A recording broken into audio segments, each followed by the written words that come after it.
make a quick video about contrast and references. So what the heck does that mean? I'm talking about it in the context of our lives or your life compared to someone else's life.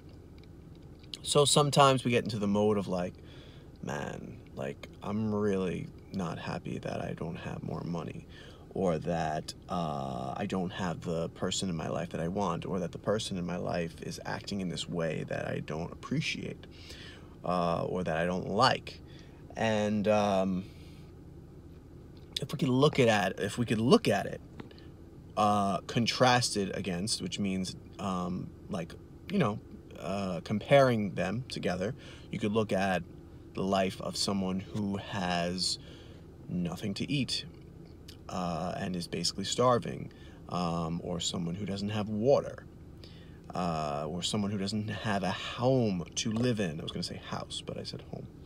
Or doesn't have a car, or doesn't have the basic amenities, I think that's the word, that we all take for granted. Or we could look at someone who just sustained a loss in their life of a relationship. Someone maybe passed away, and we have some people in our lives that we care about and that we love, and they're around and they're healthy, and we tend to compare ourselves upward, which tends to lead to misery. Now look, we can compare ourselves upward to get inspired, but if it's causing us to be upset and thus in a disempowered state where we're not going to be strong and moving towards our goals, that is something that we would like to avoid. We don't want to have ourselves thinking about those kinds of things, right? And then if we compare ourselves to people who have less, we're like, hey, you know what? Or people who just lost, someone who just lost someone. It's like, it's all about, everything that happens is relative to everything else that happens. So for instance, let's say we get into a car accident, right? Let's say that, God forbid, but let's say a car accident happens, and it's like $2,000 worth of damage. We're not going to have our car for 3 days. It's an inconvenience. It's like, oh, this is terrible. This is really, really terrible.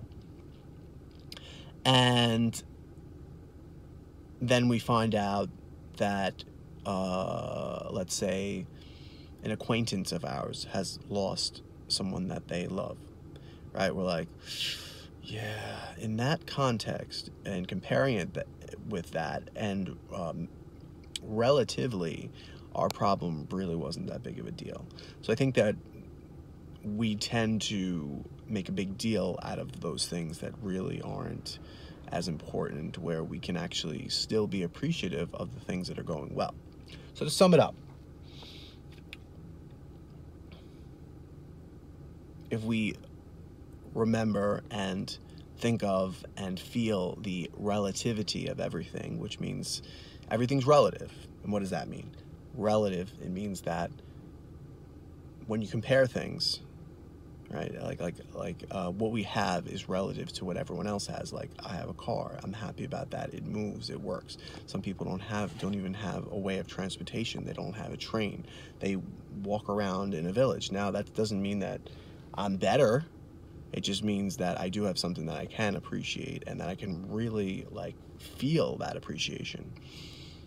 So that's to sum it up. It's like, if you compare yourself to people who have more and you get miserable, let's avoid that. And we can compare ourselves to people who have less, less of everything. And even as a day-by-day thing, it really matters in that case, because it's like, if people sustain losses,